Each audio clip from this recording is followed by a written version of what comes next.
Alma Moreno, may kuda sa kabaitan at pagiging generous ng isang Kim Chiu.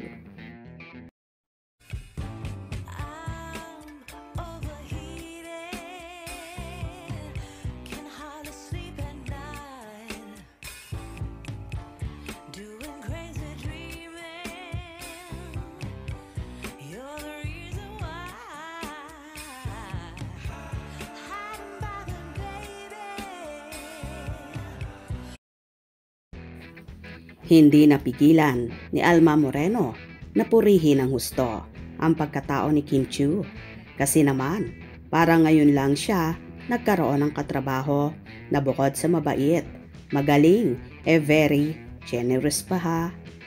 Buong ningning na ipinagmamalaki ni Alma ang binigay sa kanya ni Kim sa huling araw ng taping nila. Thank you anak, Kim Chiu, sa binigay mong bag. Sobra akong touch. At nagpapasalamat din ako dahil pinili mo akong maging katrabaho. Napakabait mo, Kim. Napakalinis ng puso mo. Kaya blessed ka at patuloy ka pang binibless. I truly enjoyed working with you. Looking forward working with you again, anak.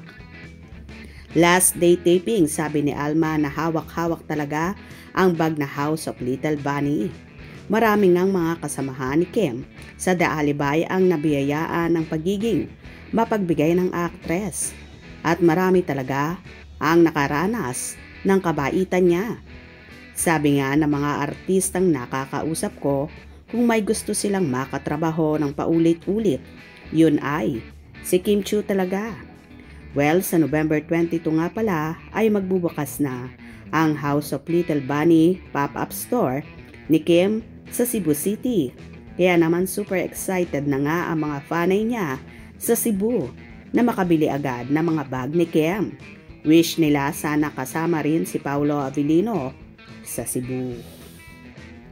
Well, hindi lang naman si Miss Alma ang makakapagpatunay at makakapagsabi kung gaano merong ginunto ang puso si Kim, na halos lahat na yata ng nakakatrabaho ng dalaga ay iisa ang sinasabi at totoo rin naman na kaya pinagpapala ang dalaga dahil marunong siyang mag-shares. Hindi lang sa mga kapwa artista niya kundi pati na rin sa mga crew staff ay pantay-pantay silang tumingin. Walang maliit or malaki para kay Kimi.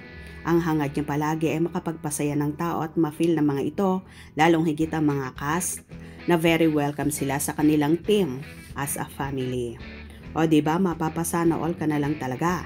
Kaya kahit nga ang mga staff, nire-request nila si Kim at Paolo na palaging may projects para palagi silang kasama sa mga nabibiyayaan ng dalawa. Good job, Kim and Paolo. Hope you enjoyed. Please subscribe for more info.